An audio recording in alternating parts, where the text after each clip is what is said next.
भक्तों जनों, आज आप सुने अमावस्या की 3 पनौती कथा। एक गांव में सास और बहू अकेले रहती थी और उनका बेटा विदेश में कमाने के लिए गया था। सास और बहू बहुत अच्छे से रहती थी। दोनों एक दूसरे की देखभाल करती थी। एक दिन बहू ने खाना नहीं खाया तो सास ने बहू से पूछा कि आज तुमने खाना क्यों नहीं खाई। तब बहू ने कहा कि सासू माँ, आज मेरा 3 पनौती अमावस्या का व्रत है, इसलिए मैंने खाना नहीं खाई। तब सासू ने कहा कि बहू, यह व्रत क्यों होता है और यह व्रत करने से क्या फल मिलता है, मुझे भी समझाओ। तब बहू ने कहा कि सासू माँ, 3 पनौती अमावस्या का व्रत करने से बहुत पुण्य मिलता है। घर में अन्न धन बना रहता है, सुख शांति रहती है और अटल सुहाग मिलता है और पुत्र प्राप्ति होती है। इस व्रत से प्रत्येक वर्ष अलग अलग खाना खाया जाता है और विष्णु भगवान के मंदिर में चढ़ावा चढ़ाए जाता है। यह फिर किसी ब्राह्मण को दान दिया जाता है। इस व्रत में पहले साल शक्कर, घी और चावल से बना खाना खाया जाता है।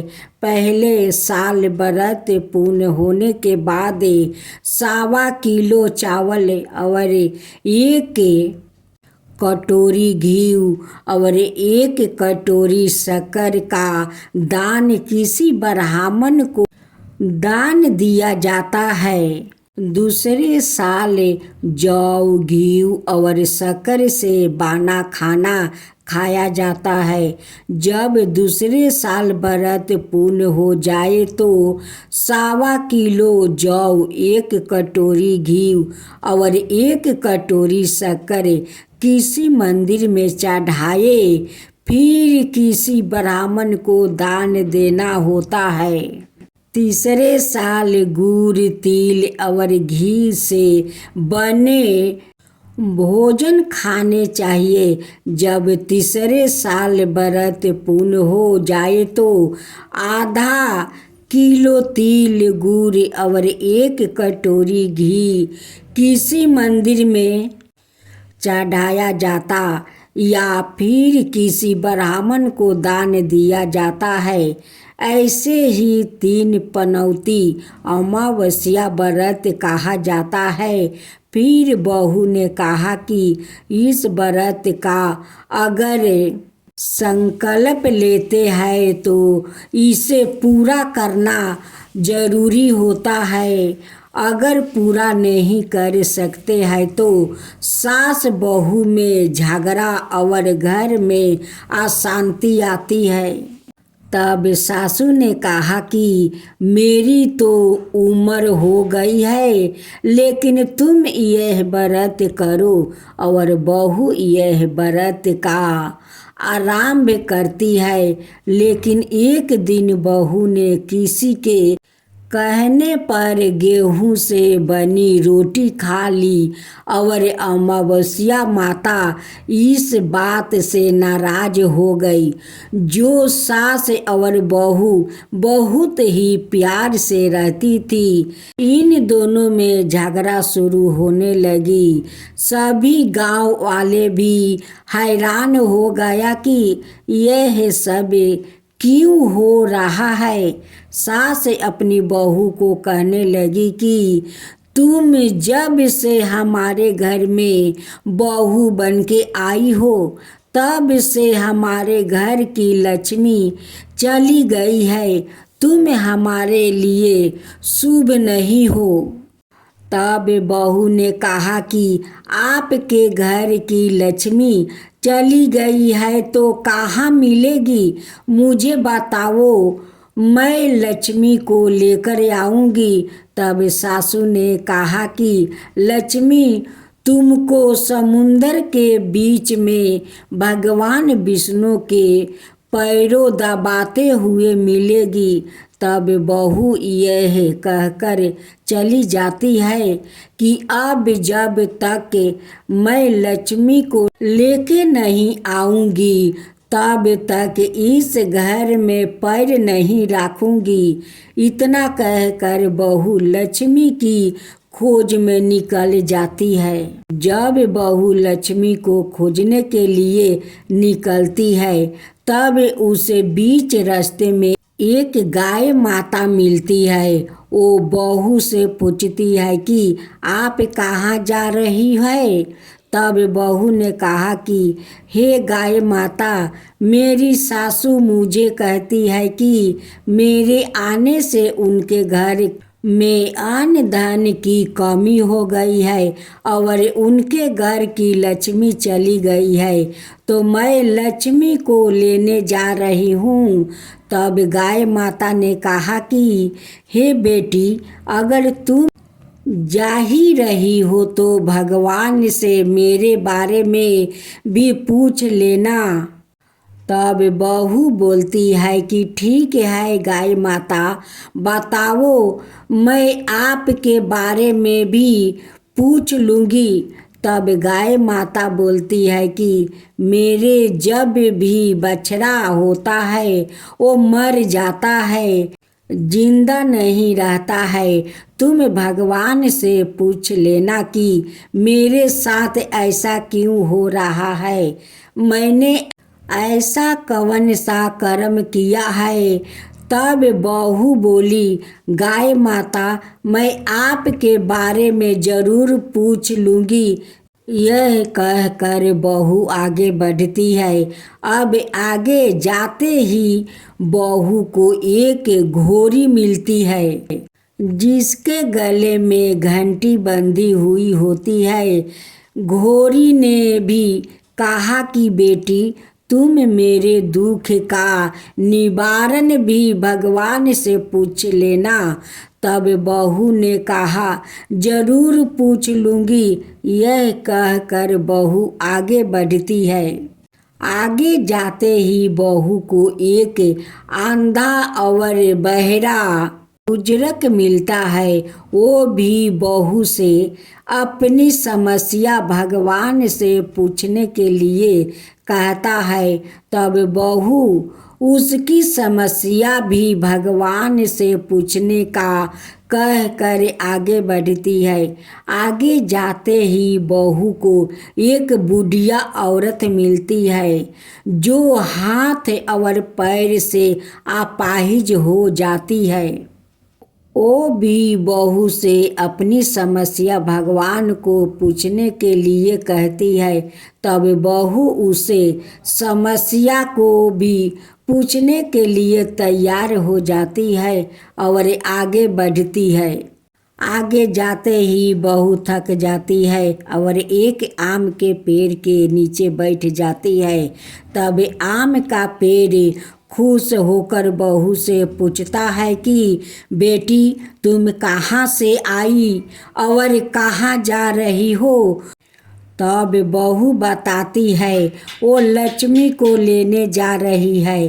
तब पेड़ भी अपनी समस्या भगवान को पूछने के लिए कहता है कि मेरे पेड़ पर लगे आम खट्टे ही क्यों होते हैं, इस बारे में भगवान को जरूर पूछना। तब बहू उसकी समस्या लेकर आगे बढ़ती है। आगे जाते ही बहू को एक तालाई मिलती है। वो भी बहू को बताती है कि तुम भगवान से पूछना कि मेरे तालाई का पानी इतना मैला क्यों है, कोई भी इसे नहीं पीता है। तब बहू कहती है जरूर पूछूंगी और कह कर आगे बढ़ती है। बहुत दिन जंगल में चलते चलते बहू थक जाती है। उसे भूख भी लगती होती है लेकिन खाने को नहीं मिलने से वो थक जाती है और जंगल में बेहोश हो जाती है। उसी समय भगवान विष्णु और माता लक्ष्मी वहाँ विचरण करते हुए आते हैं। तब माता लक्ष्मी विष्णु जी से कहती है कि हे नाथ, यह आपकी बहुत बड़ी भक्त है, आप इसके दुखों का निवारण करो। तब भगवान विष्णु कहते हैं कि इस संसार में बहुत जीव दुखी है, सभी अपने अपने कर्मों का फल भोग रहे हैं। किस किस के दुख का निवारण मैं करूं? तब माता लक्ष्मी ने विष्णु से विनती की और कहा कि वो भूखी प्यासी है और इसे यहाँ अगर ऐसा ही छोड़ दिया तो जंगली जानवरों उसे अपना शिकार बना देंगे। माता लक्ष्मी की बात सुनकर भगवान विष्णु एक साधु का भेष धारण करते हैं और बहू के पास जाते हैं और होश में लाते हैं। बहू के होश में आते ही साधु भेष में भगवान उससे पूछते हैं कि वो यहाँ क्यों आई है और कहाँ जा रही है। तब बहू पूरी बात बताती है। उसकी बात सुनकर भगवान विष्णु और माता लक्ष्मी प्रकट होते हैं। उनके साथ अमावस्या माता भी प्रकट होती है। बहू उनके चरणों में गिर कर वंदना करती है। अमावस्या माता बहू को कहती है कि बेटी, तूने मेरे व्रत को खंडित किया है, इसी की साजा मिली है तुम्हें, लेकिन अब मैं तुम्हें माफ करती हूँ और तुम घर जाओ। तुम्हारा घर अन्न धन से संपन्न होगा, तुम्हारा घर सुंदर महल में बदल जाएगा और तुम्हारी सभी मनोकामना पूर्ण होगी। यह सब होने के पश्चात बहू रास्ते में जो भी मिला उन्हें सभी के दुखों का निवारण करने के लिए विनती करती है। तब भगवान विष्णु बोलते हैं कि गाय ने कभी अपना दूध किसी को नहीं पिलाया, उसी वजह से उसके बछड़े जिंदा नहीं रहते हैं। तुम उसका दूध पी लेना, जिससे उसके बछड़े जिंदा रहने लगेगा। घोड़ी पिछले जन्म में आटा पीसने वाली महिला थी। वो किसी को आटा पीस के नहीं देती थी, इसलिए उसके गले में चक्की के पाट बांधा हुआ है। तुम उसके पाट खोल देना, वो बिल्कुल ठीक हो जाएगी। बुजुर्गों कभी भगवान के मंदिर नहीं गया और ना ही उसने कभी भगवान का भजन सुना। तुम उसको मंदिर ले जाना और दर्शन करवा देना, वो ठीक हो जाएगी। बुजुर्गों महिला जो थी उसने कभी भी अपनी जवानी में दान पुण्य नहीं किया, इसलिए उसे यह सजा मिली है। तुम उससे दान करवा देना तो उसकी विकलांगता दूर हो जाएगी। उस आम के पेड़ ने कभी किसी बच्चों को अपने आम खाने नहीं दिया, इसलिए उसके सभी आम खट्टे होते हैं। तुम उस पेड़ का आम खा लेना, फिर उसके पेड़ पर मीठे आम आएगा। तालाई का पानी पिछले जन्म में देवरानी जेठानी थी, वो हमेशा झगड़ती रहती थी, इसलिए उसका पानी मैला है। तुम उसका पानी पी लेना, वो तालाई शुद्ध हो जाएगी। बहू ने भगवान विष्णु, माता लक्ष्मी और अमावस्या माता को नमन करके घर जाने के लिए निकलती है और रास्ते में उसे जो जो भी मिला उनके सभी समस्या भगवान के कहे अनुसार दूर करती है।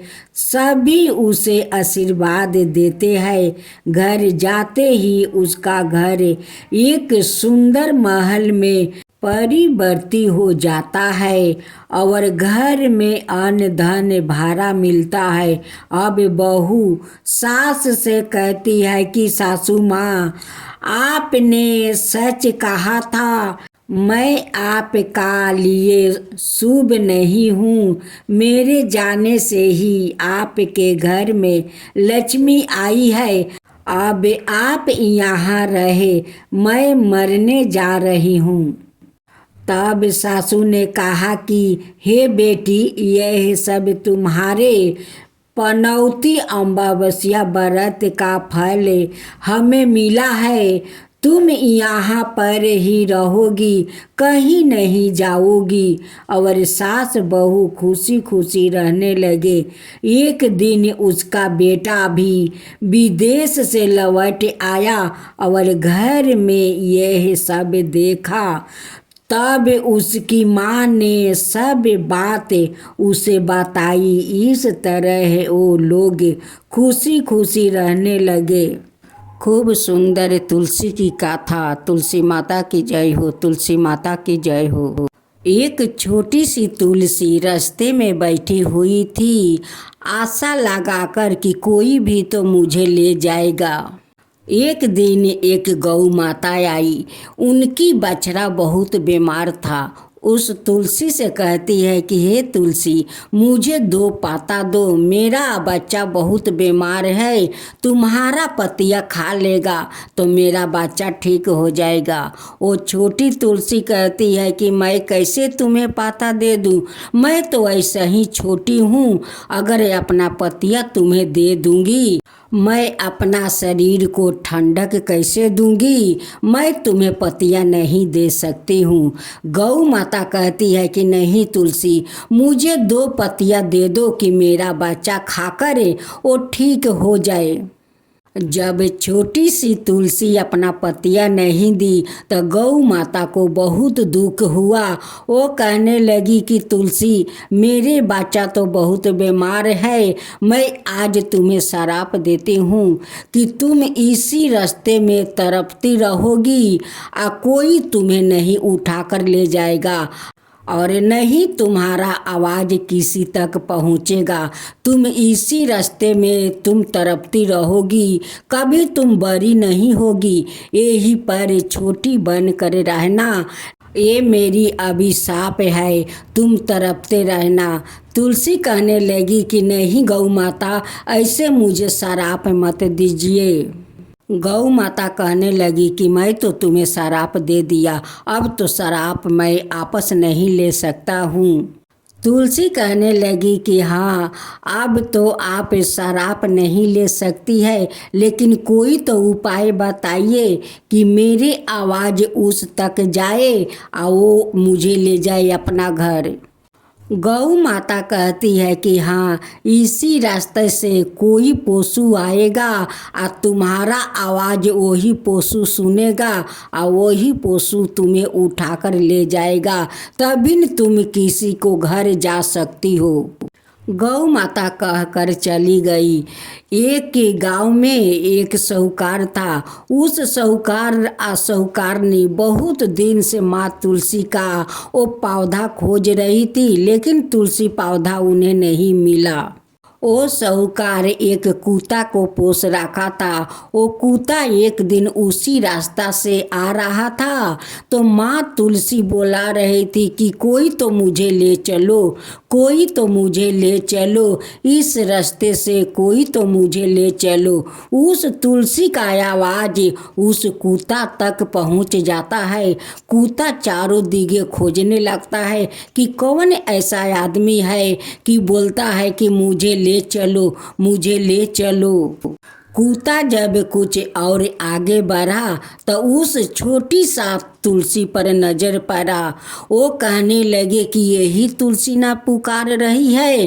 वो कूता उस तुलसी को उठाकर अपना दांत से वो लेकर जाते हैं साहूकार का घर। जब साहूकारनी उस कूता का मुंह में तुलसी का पौधा देखती है तो अपना पति को बुलाने लगती है। कहती है कि देखिए देखिए, हम लोग का कूता तुलसी का पौधा ले आया है। हम लोग इतना दिन से तुलसी को खोजते हैं लेकिन तुलसी आज तक हम लोग के नहीं मिला। देखिए आज हम लोग का कूता तुलसी का पौधा लाया है। साहूकारनी कहती है कि भैरो तुम ठहरो, मैं अभी आरती का थाल लेकर आती हूँ। आरती उतार कर तब तुलसी को अपना आंगन में ले जाऊंगी। साहूकारनी आरती के थाल सजाती है और लेकर आती है और भैरो से कहती है कि हे भैरो, आज से तुम भैरो बन कर रहना। आज से मैं तुम्हें भैरो कहकर पुकारूंगी। आज तुम तुलसी को हमारे आंगन में लाए हो। साहूकारनी आरती करती है। आरती करके तुलसी को ले जाकर उनकी मंदिर में बैठा देती है। साहूकारनी का कोई संतान नहीं था। साहूकारनी माँ तुलसी का श्रद्धा भक्ति से पूजा करने लगी। एक दिन साहूकारनी सुबह के समय नहा धोआकर माँ तुलसी का पूजा कर रही थी। भैरवनाथ वहीं पर बैठे हुए माँ तुलसी का प्रार्थना करते हैं कि हे तुलसी, मेरे मालकिन का कोई संतान नहीं है, आप उन्हें संतान दे दीजिए। आप उन्हें संतान दे दीजिए माँ, आप दे दीजिए। भैरवनाथ का प्रार्थना माँ तुलसी सुन लेती है और उस भैरव को दर्शन देती है और कहती है कि भैरवनाथ, आप चिंता मत करो, तुम्हारा मालकिन का जरूर संतान होगा। आज तुम यहाँ पर लाकर मुझे खुश कर दिया है तो तुम्हारा प्रार्थना मैं जरूर सुनूंगी और तुम्हारा मालकिन का संतान मैं जरूर दूंगी। मैं तो तुम पर बहुत प्रसन्न हूँ कि आज रास्ते से उठाकर तुम इस आंगन में मुझे बैठा दिया है। कुछ दिन का बाद साहूकारनी का पेट में गर्भ रह जाता है। 9 महीना के बाद खूब सुंदर एक बेटा को जन्म देती है। अब तो साहूकार और साहूकारनी बहुत खुश हो जाते हैं कि आज माँ तुलसी हम लोग पर कृपा किया है।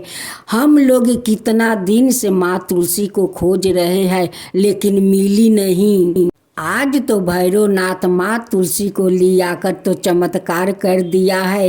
ये तो माँ तुलसी देखिए हम लोग का संतान दे दिया, माता पिता बना दिया। आज इस भैरव के कारण साहूकार और साहूकारनी जितना अपना पुत्र से प्यार करती थी उतना ही प्यार उस भैरवनाथ से करती। वो दोनों कहने लगे कि भैरव, तुम्हारे कारण तो आज हमारा घर में संतान हुआ है। नहीं तुम तुलसी को लाते, नहीं हम लोग पूजा करते और नहीं हमारा संतान होता। आज तुम्हारे कारण तो मेरे घर में तुलसी आई है। अगर तुलसी नहीं मेरे आंगन में आती तो शायद मेरा बेटा नहीं होता। आज मैं माँ और पापा नहीं बनते, आपके कारण हुआ है भैरवनाथ। अब साहूकार साहूकारनी पहला भोजन अपना भैरवनाथ के देते, तब जाकर वो दोनों भोजन करते। माँ तुलसी सोचने लगी कि आज जे भैरवनाथ इस आंगन में मुझे लाया है, अब मेरा यहाँ श्रद्धा पूर्वक पूजा पाठ लोग करते हैं। उस गौ माता का अभिशाप के कारण नहीं वो अभिशाप देती कि तुम्हें एक दिन कोई पशु आएगा और ले जाएगा। आज उनकी अभिशाप के कारण तो ये भैरव मुझे इस साहूकार के आंगन में लाया और साहूकार साहूकारनी श्रद्धा पूर्वक मेरा पूजा करने लगे। तुलसी माता उस गौ माता को कुटी कुटी धन्यवाद देती है। कहती है कि हे गौ माता, आज से मेरे पाता सारे जग में चलेगा। सभी को जग में मेरे 2 पाता पड़ जाएगा तो वो जग कभी ख़त्म नहीं होगा। सारे जगत भोजन करेगा लेकिन भंडार कभी खत्म नहीं होगा। हे तुलसी माता, जैसे उस सौकार्णी का आप पुत्र दिया, उनकी मन ने का इच्छा पूरा किया, वैसा ही सबका ऊपर कृपा कीजिए, सबका ऊपर कृपा कीजिए। तुलसी माता की जय हो, तुलसी माता की जय हो। जय जय तुलसी माता, जय जय तुलसी माता, सब जग की सुखदाता वरदाता। जय जय तुलसी माता, जय जय तुलसी माता, सब योग के ऊपर, सब रोग के ऊपर, रुज से रक्षा करके भाव तराता। जय तुलसी माता, रुज से रक्षा करके भाव तराता। जय तुलसी माता। बाहु पुत्री है सयामा, सुरबली है गारामा, विष्णु प्रिया जो तुम के सेवे, सो नर तर जाता। जय जय जय तुलसी माता, जय जय जय तुलसी माता।